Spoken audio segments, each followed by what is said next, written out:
Pues nada, hoy entonces nos toca hablar en este estudio, estamos en la primera parte, nociones preliminares, el capítulo 3 que habla sobre el método. Bueno, incluso se intitula como el método, ¿no? Para dar continuidad a la clase de Keila de la semana pasada, donde ella hablaba sobre la creencia en el mundo invisible y algunas pinceladas en la cuestión de cómo hablar con las personas que no creen sobre creer en este mundo invisible, ¿no? Lo que vamos a hacer hoy es dar secuencia a eso, pero ya desde el principio de hablar con una persona que no cree en nada. Eh, pues en el libro de los medios encontramos que el maestro Kardec desarrolla un método, de ahí el capítulo entero, ¿no? Una forma de hablar para poder hablar con estas personas. Justo cuando empezamos el capítulo, Kardec describe que es normal que al enterarnos de ciertas cosas, de súbito queramos compartir con los demás, proclamar ahí a los cuatro vientos aquello que ya hemos entendido. Incluso podemos llegar a pensar que podemos ayudar a otras personas evitando con las verdades que hemos aceptado a que otras puedan ahorrar esfuerzos inútiles. Pero con esta ansia de hacerlo de esta forma, no estaremos haciéndolo bien. Sería una forma equivocada. Muchas veces incluso nos metemos en discusiones o debates simplemente porque nosotros deseamos que la simple exposición de hechos, incluso de fenómenos espirituales, acabe por convencer a una persona incrédula, a una persona que no cree. Pues bien, en la segunda en la siguiente diapositiva, en su descripción, vemos que en la descripción de Kardec, la principal condición que debemos tener en cuenta para proclamar, comentar, divulgar de forma más aceptada lo que estamos viendo y aprendiendo en la doctrina espírita es exactamente lo mismo que con cualquier otra creencia. Es decir, volcarnos en un estudio extremadamente serio. Hacemos eso en muchos puntos de nuestra vida para hablar de muchos temas. Pues con el espiritismo debería de ser de la misma forma. Eso es algo que tiene mucho sentido si paramos a pensar. Dado a que nosotros, por ejemplo, no nos ponemos a hablar de física nuclear sin haberlo estudiado, ¿verdad que no? Eh, aunque sí, nosotros sí nos ponemos a hablar, por ejemplo, sobre política sin tener conocimiento, y de ahí que nos metamos en debates, en discusiones que no nos llevan a nada y normalmente nos sale bien. Entonces tenemos que estudiar mucho, o por lo menos profundamente, para poder hablar sobre el espiritismo con propiedad. Y me atrevería a decir sobre cualquier otro tema eh, tan importante, ¿no? Como es para nosotros el espiritismo. Entonces, así será mucho más probable que consigamos dar a conocer el espiritismo con una seguridad demostrada. Cambiamos diapo. Lo que quiero decir con eso es que no debemos empezar las conversaciones con alguien que no cree en lo mismo que nosotros o que no conoce, hablando directamente de los fenómenos mediúnicos. Más bien deberíamos empezar hablando de la teoría, por el conocimiento, por el estudio, por la razón, explicando los porqués, los principios y el mecanismo de lo que ocurre.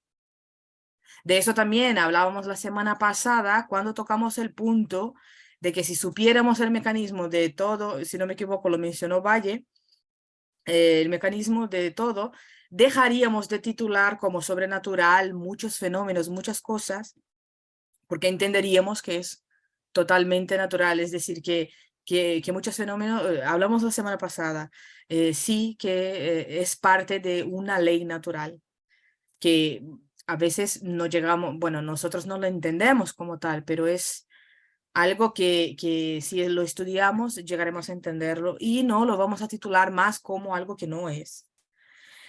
De esa forma, cuando esta persona, la que estaríamos hablando, llegue a conocer los fenómenos mediúnicos, es decir, ya hemos hablado con ella de la teoría, de cómo se hace, de los porqués, cuando le presentemos los fenómenos mediúnicos, esta persona va a entender su principio, haciendo que sea mucho más creíble, que sea mucho más fácil, simplemente porque él ya entiende el principio de las cosas, el mecanismo, cómo ocurre. Por ejemplo, ayuda mucho los tópicos que he puesto en esta diapositiva como una explicación, usa la razón, desde el conocimiento, con una base sólida. Es decir, ya hemos estudiado y podemos dar a conocer, pasar para adelante este conocimiento, esta base, para que él entienda desde el principio. Y así tendremos construida una explicación coherente. Y también evitaríamos discusiones y imposiciones que no son caminos que no nos llevan a ningún lado, no vamos a convencer a nadie, pero que sí facilitaría el entendimiento a esta persona a la que estamos hablando. Si has tomado la decisión de hablar con alguien sobre espiritismo, sea por el motivo que sea, recuerda entonces que hay un método. Si quiero extraer puntos y tópicos de este capítulo, yo lo pondría más o menos así como la próxima diapositiva, ¿vale? Yo lo pondría en 3 puntos. Primero, ya lo hemos dicho, el principal, el estudio profundo sobre el tema a que vamos a intentar convencer a alguien, ¿no? Entender los principios más básicos, incluso interiorizar la doctrina. Sería algo muy importante para que la persona, para facilitar a que la persona entienda como tal. En segundo punto, yo lo pondría como análisis del receptor. Esta persona que va a recibir tanta información, analizar ella de un completo, que conoce, cuáles son sus conocimientos básicos para saber por dónde cogerlo, por dónde empezar a hablar.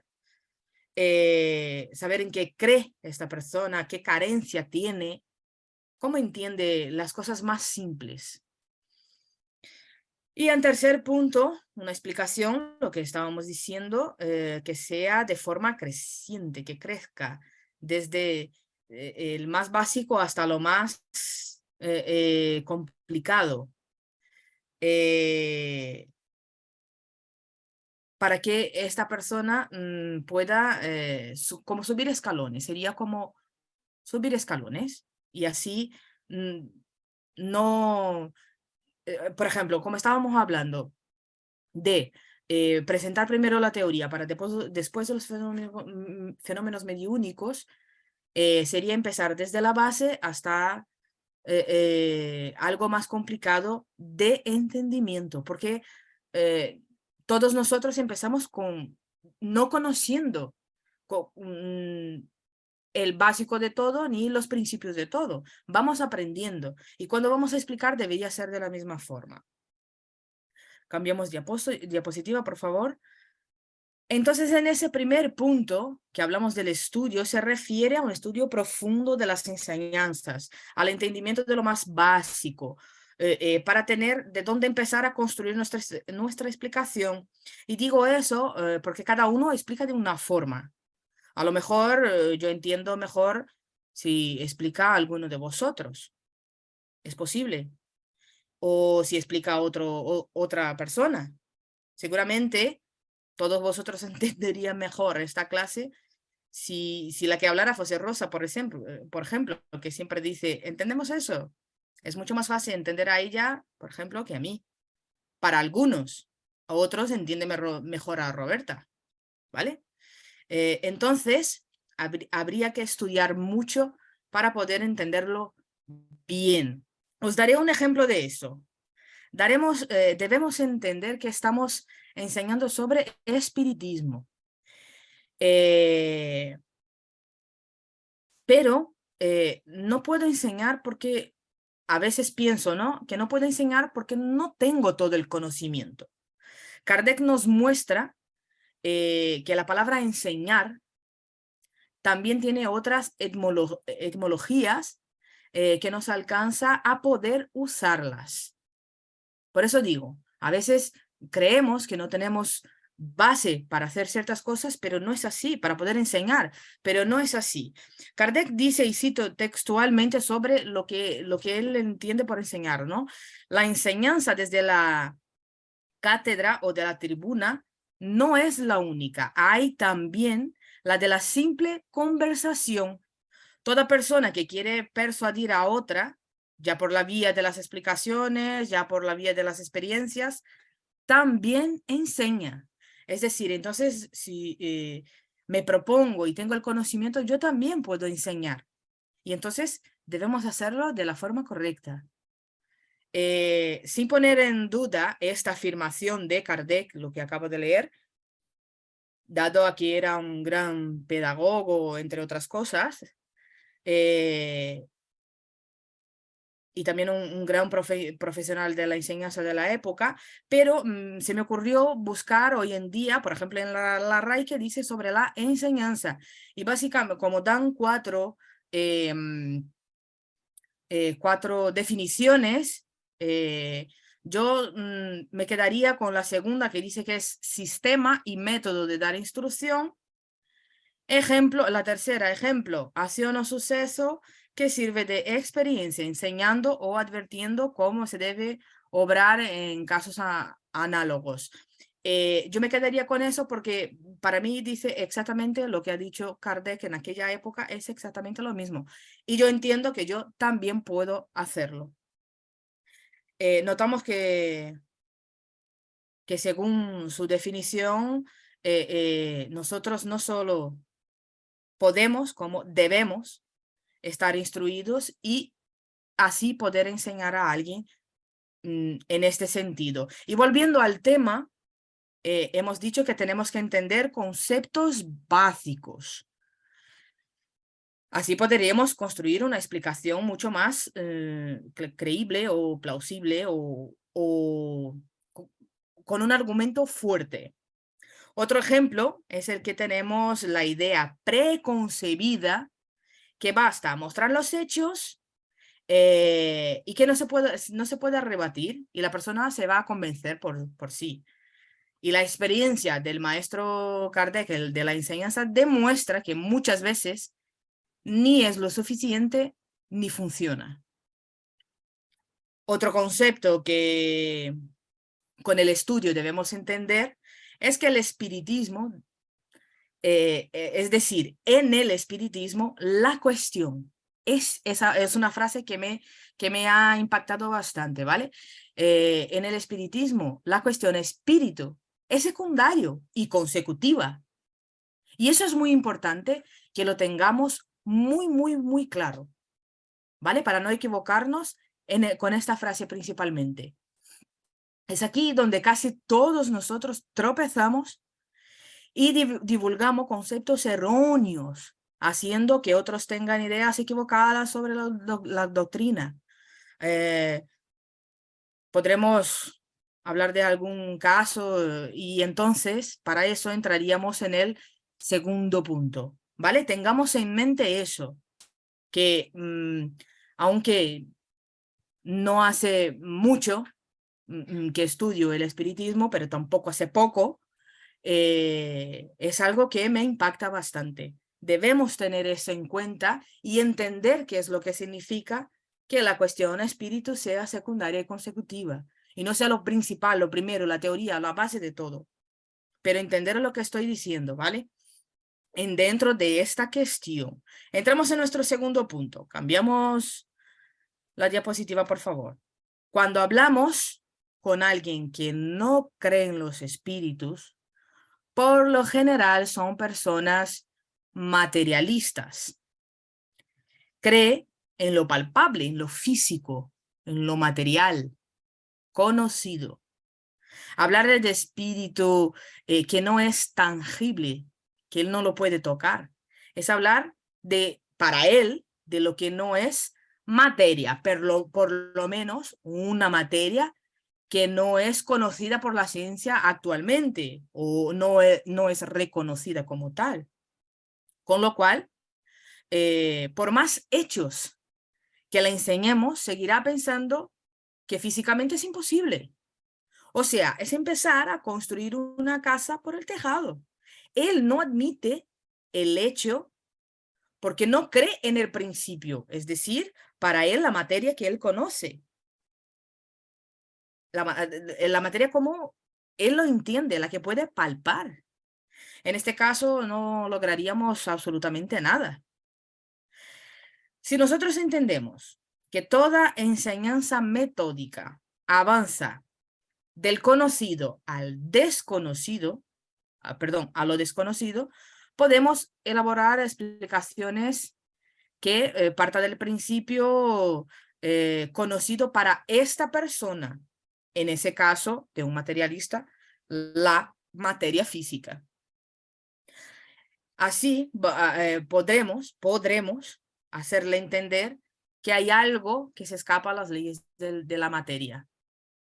Porque cuando él llegue a entender que lo físico empieza con un principio no material palpable, no material desde el foco de una materia física a la que conocemos todo el mundo.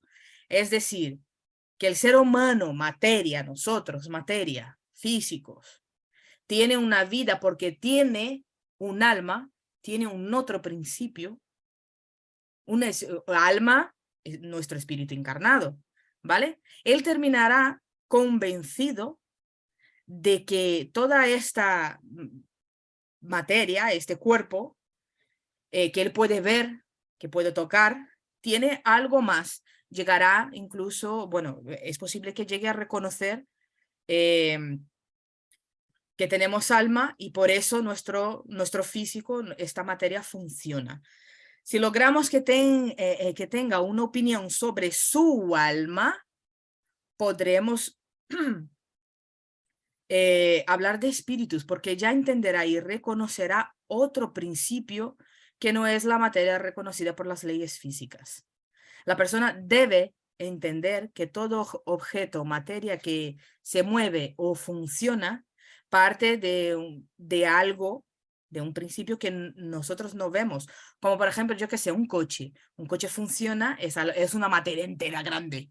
Esa materia solo se va a mover si ejercemos una fuerza física, ya sea empujando o ya sea con la electricidad de una batería. Y la electricidad, bueno, ya me entendéis, la electricidad no la vemos, pero este cuerpo físico para moverse tiene que funcionar con algo, algo le tiene que dar el movimiento, ya lo decía Newton.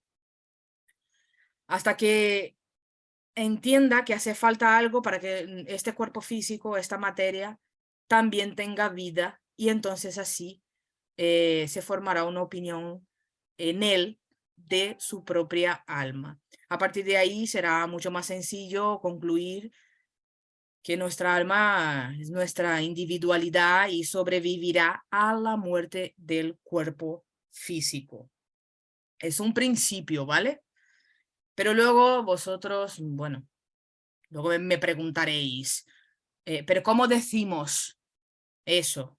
¿O qué debemos decir? Y entramos en nuestro tercer punto. La respuesta a esta pregunta que seguramente estáis pensando, ¿cómo voy a decir eso? Porque yo me lo he preguntado. Sinceramente, no lo sé qué es lo que se debe decir. No lo sé. La explicación yo creo que surgirá de nuestro propio conocimiento sobre el tema y del resultado de este análisis realizado sobre esta persona a la que estamos hablando. Así seguiremos un método. Claro que en caso de ver que la persona no se llega a esta conclusión, no admite que tenemos un alma, pues será inútil seguir intentando, dado a que ya tendremos también entendido, porque ya tenemos un conocimiento, que cada uno tiene su tiempo y que ahora para él no está preparado para entender estos conceptos. Entonces, tengamos algo de cuidado con eso, ¿vale? Cambiamos entonces la diapo. Aunque ya hemos desarrollado algunos puntos de este método, que ya sé que me repito muchísimo, pero es muy importante que entendamos estos pasos uno a uno. Kardec nos presenta los tipos de materialistas que podemos encontrar. Y obviamente, dependiendo del tipo de materialista que estará delante de nosotros, tendremos o no la oportunidad de llevar el conocimiento a estas personas, el conocimiento que nosotros ya tenemos dominado, porque lo hemos estudiado profundamente. Uno de ellos, esto es parte de aquel análisis que puse como tópico de seguir el método, ¿no? Uno de ellos son los llamados materialistas por sistema. Son los que no es una cuestión de duda, sino de negación absoluta según su propio razonamiento. El cuerpo es una máquina y funciona mientras está montada. Cuando ocurre un desajuste, deja de funcionar y se para. Esto incluso rebatiría el argumento de lo que yo decía arriba del coche. Es decir, si no admitimos ni eso, es la negación total. El coche va a funcionar con la batería. Si le quitamos intentarlo. Si quitamos la batería, el coche no va. Bueno, en una cuesta sí. Cuesta abajo sí, pero entenderme. Entonces eso ya sería la negación profunda de todo. Es la negación absoluta de un principio inteligente, concluyendo que después de la muerte solo quedará pues el esqueleto, los huesos. Explica así que de este tipo de materialistas, que son minoría incluso, y es impulsado por el orgullo, por su orgullo, no le está permitido en su propio razonamiento, perdón, por más pruebas que vean, creer en lo que estamos diciendo y lo llevan a la negación absoluta. Le reconocemos porque algunos de ellos incluso dicen que en plan, aunque lo vea, no lo creo, ¿sabes? O no lo creeré. En ese caso debemos respetar como a todos los demás y no hablar de ello. Sería inútil dado a que no está abierto a salir de conceptos preconcebidos. ¿Vale? Es sugerencias por la experiencia del maestro Kardec. Luego están los materialistas por indiferencia. Ya con un mayor número de adeptos, ya que son aquellos que hasta tienen una opinión y quieren creer en algo, pues la incertidumbre es muchísimo peor para ellos.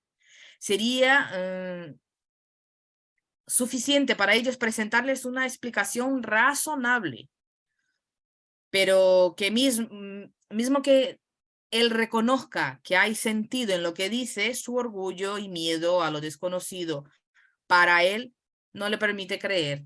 Sería esa indiferencia. Con ello se puede probar que las leyes materiales no son absolutas para explicarlo todo. Y lo demás vendría solo. En caso de que este tipo no tenga ni una opinión formada, las creencias no son totalmente nulas. Podemos plantar una semillita que germinará. Será como una tabla tirada al mar para el náufrago. O sea, una persona que al tener la oportunidad del conocimiento podrá incluso cambiar su opinión. Es indiferente para ambos los lados. Entonces, si tiene la oportunidad, a lo mejor incluso cambia de idea. Otra clase de materialistas o personas que no creen, incrédulo, sería las de los de mala voluntad, que son los que se dicen espiritualistas con la boca chica, solo por decir, sin practicar. No les viene bien creer profundamente. Tienen temor de ver que se podrían condenar sus propias ambiciones y egoísmos y vanidad. Personas a las que debemos incluso compadecer. No les interesa creer en la ley de causa y efecto, por ejemplo. Pasamos a tener responsabilidad sobre lo que hacemos y no obligará a cambiar el comportamiento ni a la reforma íntima. Eso, pues, son de mala voluntad y estar hablando con ellos, pues mira. Hay incluso otro tipo que son los interesados, que abarcan personas que tienen una opinión, incluso tienen opinión sobre la doctrina y la conocen, pero que las condena por un interés personal. Con estos es inútil argumentar, pues todas las pruebas se chocan con su propia condenación. Entonces no sería el caso. Pasamos por los incrédulos o materialistas por pusilanimidad. Eso significa personas que no tienen ánimo o valor de tomar decisiones. Es esta palabra bonita aquí. Estas personas que no tienen el coraje, no tienen ahí fuerza por tomar decisiones, también se intitulan como incrédulos, o que no creo, que no sé, pero porque no tienen este ánimo de poder tomar ninguna decisión, y son los que creerán cuando vean que los demás no se queman, claro. Ve tú primero y luego voy yo y a ver qué tal van las cosas. Los incrédulos por escrúpulos religiosos también no creen en lo más allá, en la vida espiritual, por escrúpulos religiosos, que al presentar estudios ilustrados, pero para ellos, si presentamos estos estudios ilustrados, verán que hay una base sólida religiosa dentro del espiritismo, que respeta las creencias, que influye conforto a los que no creen y fortifica al dudoso. Al ver eso, tienen la posibilidad hay una posibilidad de cambiar de opinión y seguirá a lo mejor por un espíritu de contradicción, por indolencia, por ligereza, etcétera. Pero sí que hay una posibilidad de que cambien de opinión. Y no dejemos de mencionar el incrédulo materialista por decepción. También nos encontramos muchas personas que no creen nada por una decepción. Son los que tenían una confianza exagerada o ciega y han pasado por contrariedades, entonces ellos se desaniman. Incluso los que se sienten que fueron engañados por no entender no los que realmente fueron, los que se sienten así, a lo mejor no han entendido algo o no era como esperaba y ellos se sienten engañados. En este caso se incluye los que resultan también de estudios incompletos del espiritismo y la falta de experiencia.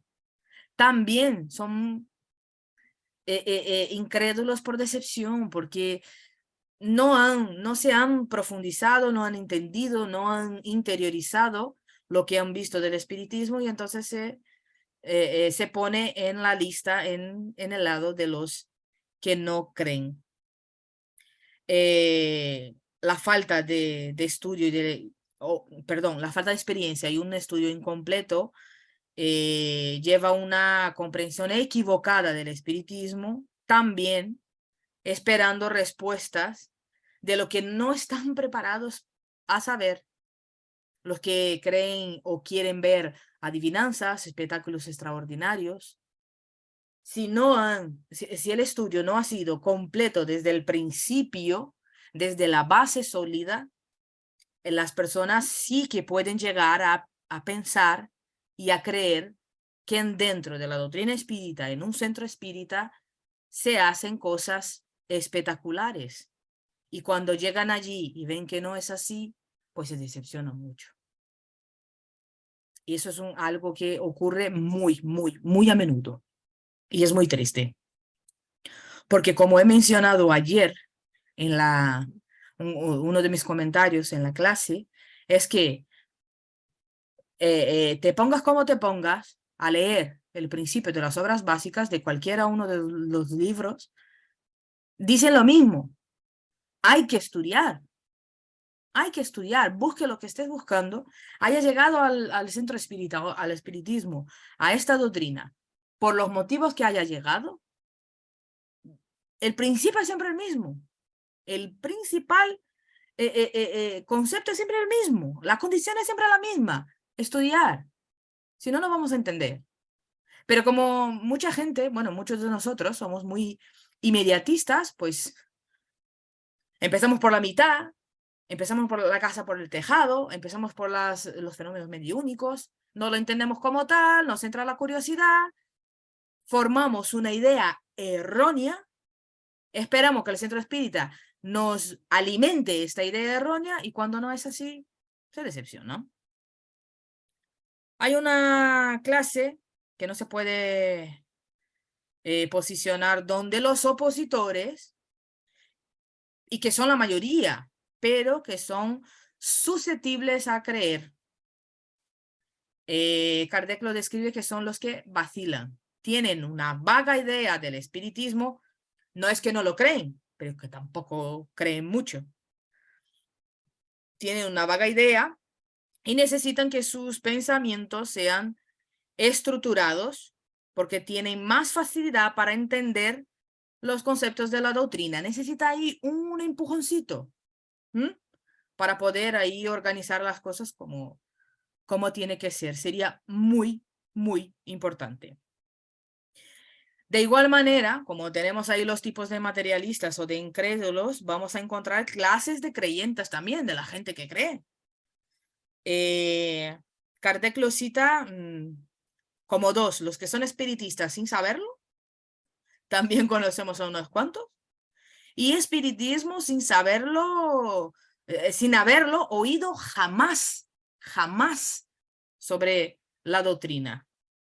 Ambos son matices del concepto de un sentimiento innato de los grandes principios.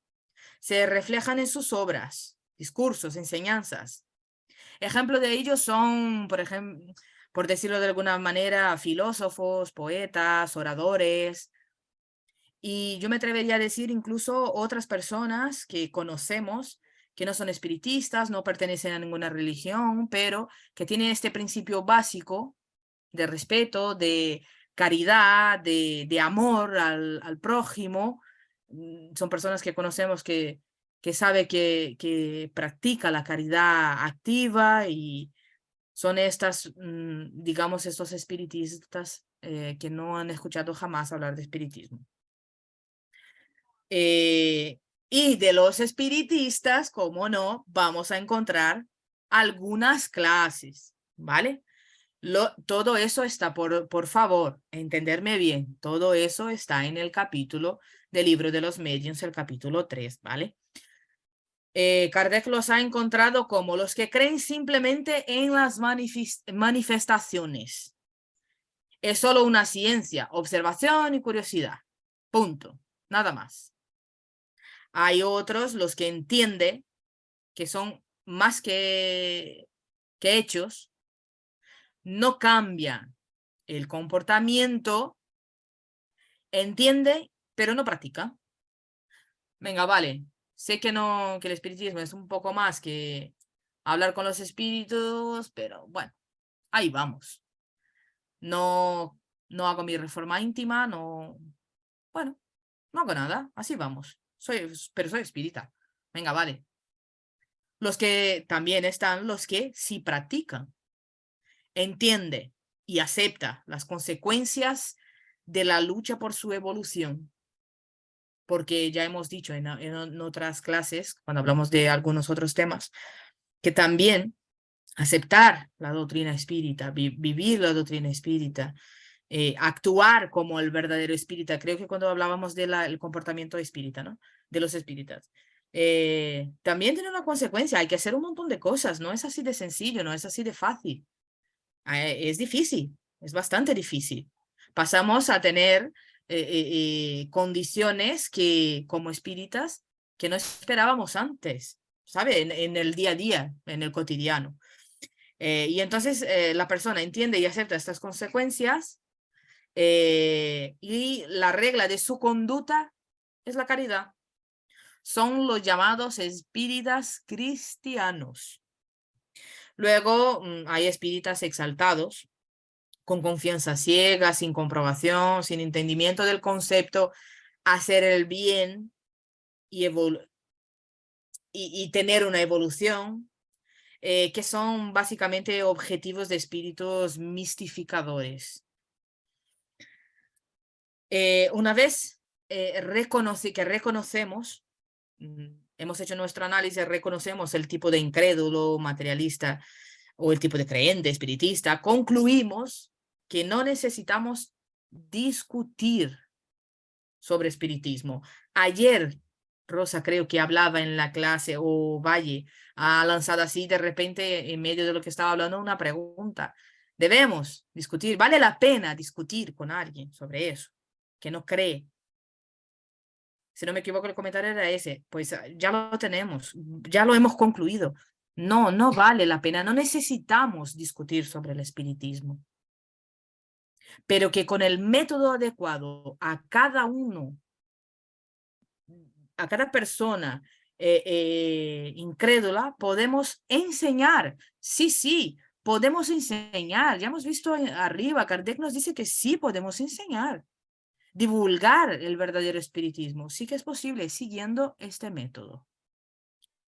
Hay innumerables formas de convicción en las personas, pero solo un método de explicación, que es la del razonamiento, matizada de diferentes formas en cada caso, pero razonar desde el conocimiento hacia el desconocido, perdón, desde el conocido hacia a el desconocido, siempre respetando a aquel que no está preparado aún o que sufre alguna prueba de creencia. El verdadero espírita no discute sobre espiritismo, pero sí le ofrece la oportunidad del conocimiento profundo y razonable de lo inexplicable por las leyes físicas que conocemos. La demostración de efectos y fenómenos naturales, aunque no entendamos ciertos aspectos, hace que la afirmación de Kardec, que he mencionado arriba, sobre que en el espiritismo el concepto espíritu es secundario y consecutivo y secuencial, bueno, ya no me acuerdo, tenga muchísimo sentido. Hace que los fenómenos mediúnicos sean parte de un estudio.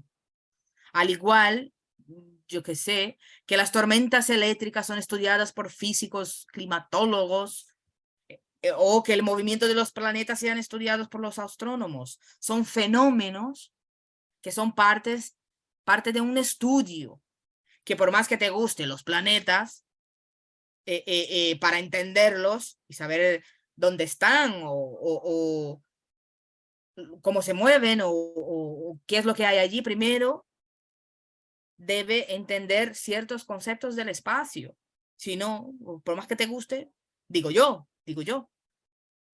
Y si los fenómenos son parte de un estudio, evitamos a un tipo de incrédulo, por ejemplo, a que una persona se decepcione al entrar en un centro espírita serio, a que se busque el espiritismo por los motivos equivocados, como por ejemplo lo de ver espectáculos de adivinanzas futuristas, o incluso por tener noticias de un perdón que sea tan directa, o por tener noticias de un familiar que ya se fue.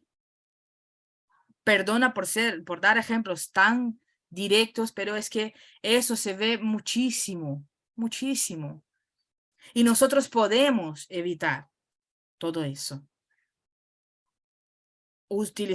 Hablando sobre espiritismo, sí, pero utilizando un método con base, no sin ella, para no dar significados ambiguos a quien está escuchando. Es muy importante que no solo lo que dice, sino lo que escucha, porque él puede entender algo diferente de lo que estás diciendo. Entonces, si tenemos la base, si tenemos una explicación sólida, utilizando la razón, no hay error que quepa en esa condición. Cambiamos diapositiva, por favor. Durante todo el capítulo, el maestro menciona que todo lo que está diciendo es por pura experiencia y vuelve a hacer hincapié en el que el mejor método de la enseñanza espírita es dirigirse a la razón antes que a los ojos. Es la mejor forma. El estudio previo de la teoría tiene otra ventaja, es la de mostrar inmediatamente la grandeza del objeto y el alcance de esta ciencia. Y la doctrina es tan completa que si dejase de existir las manifestaciones, aún quedaría la filosofía, conduciendo al ser humano a un porvenir de evolución. Si nosotros llegamos a un centro espírita serio donde lo primero que tienes que hacer es estudiar. El segundo paso es seguir estudiando. Y el tercero punto es apuntarte a otro curso más al mismo tiempo para estudiar más profundamente. Y sabemos que si no hubiera todos los demás hechos, aún así nos conduciría a un porvenir de evolución. Si ya lo sabemos eso, si proclamamos eso de la doctrina espírita, las personas ya saben dónde buscar este porvenir de la humanidad. Aunque se reconoce la importancia de los hechos y que por ellos llegamos a la teoría, ¿vale? No estoy disminuyendo los hechos anteriores ni las manifestaciones, no es eso de lo que estamos hablando de un punto de partida, ¿vale? Con lo cual, pues los hechos tienen un papel y un lugar dentro de la doctrina, sí que tiene. No debemos alterar su orden. Entonces empecemos desde el principio. Empecemos acá a la casa desde la base, desde haciendo las zapatas, no poniendo palos y empezando por el tejado. No, así no es. Textualmente, leo, solo queremos decir que sin el razonamiento no bastan para determinar la convicción, que una explicación previa destruyendo las prevenciones y mostrando que no tiene nada contrario a la razón, prepara para que se acepte. Es decir, estamos hablando de una persona, de Kardec, de una persona que está diciendo desde la primicia de su experiencia enseñando. Y nos está ayudando a convencer a otras y así proclamar esa doctrina maravillosa y consoladora. Doy por hecho que queda claro la importancia del estudio y la forma de hablar sobre el espiritismo. Incluso me atrevo a decir que este método podríamos usar en todos los ámbitos de nuestra vida.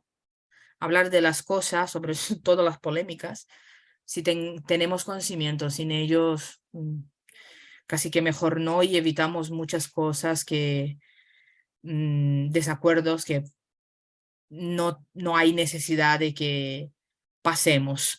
Creo que sería muy eficaz.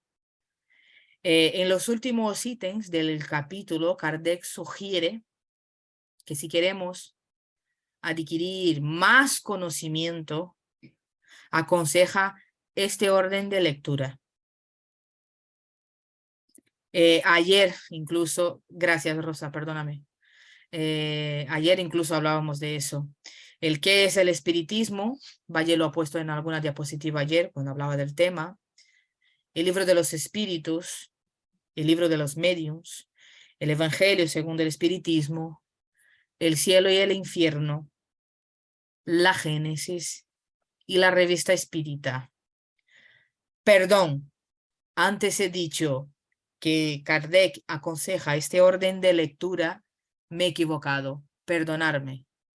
Kardec aconseja este orden de estudio, no simplemente leerlo, entenderlo. Y para entenderlo hay que estudiarlo. Hago mía los que quieren, perdón, los que quieren adquirir todos los conocimientos de una ciencia deben necesariamente leer todo lo que se ha escrito sobre esta materia. Eso lo dicen casi todos todos los cientistas o los científicos. O al menos las cosas principales, y no limitarse a un solo autor. Deben asimismo leer el pro y el contra, todas las críticas como las apologías. Eso es el estudio serio y profundo de la doctrina. Así estaremos preparados y aprenderemos sobre nosotros mismos. El autoconocimiento vendrá solo. Ayer Valle mencionaba algo importante que incluso me he atrevido a apuntar, que decía que las objeciones que se oponen previenen de una información incompleta de los hechos y de un juicio formado con ligereza y con precipitación, y nosotros no queremos eso. Porque somos espíritas y porque nos vamos a comportar como tal. Porque ahora hemos aprendido que hay un método y lo vamos a utilizar. Valle también decía ayer en el curso de las obras básicas que no hay cómo convencer a otra persona. Palabras de Valle. No hay cómo convencer a otras personas si no observamos, reflexionamos y estudiamos sobre el tema o fenómeno. Bueno, palabras que Valle ha dicho ayer. Hay que parar, estudiar, observar, tomar nota, a ver qué dice la crítica, a ver qué dice los catedráticos, a ver cómo es. Si no, no vamos a convencer a nadie con argumentos pobres, flojos, frágiles. No es posible convencer a nadie. Ayer hablábamos de creer o no, entender o no los fenómenos, y hoy en día, sin los fenómenos físicos, podemos ver casi lo mismo en el centro espírita. Digo eso porque también cuando hablábamos de los fenómenos físicos de aquella época, justo cuando todo empezó, lo que le llamó atención a Kardec, hablábamos de lo que le atraía de la gente, ¿no? Y cómo han visto que eso era serio, los motivos por los cuales han visto que eso era algo muy serio, desde el punto en que entendieron que había un principio inteligente intentando comunicarse y todo lo que hemos hablado ayer. Y nosotros, si no hubiera nada de eso, hoy cuando entramos en un centro espírita serio, cuando estudiamos las clases, nos va, pensarlo bien en eso, nos va contestando preguntas que tenemos en lo más íntimo de nuestro ser. Nadie lo sabe, no has preguntado a nadie. Pero mientras vamos estudiando, cuestiones que tenemos dentro se van contestando. Es maravilloso. Es increíble. Y para ser un buen espírita, estudiamos profundamente los principios los principios de esa doctrina y como ya hemos dicho, convenzámonos de verdad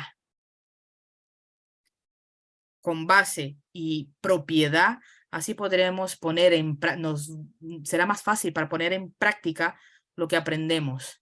Así viviremos el espiritismo y con el ejemplo sabremos hablar e enseñar sobre el tema con cualquier tipo de opinión.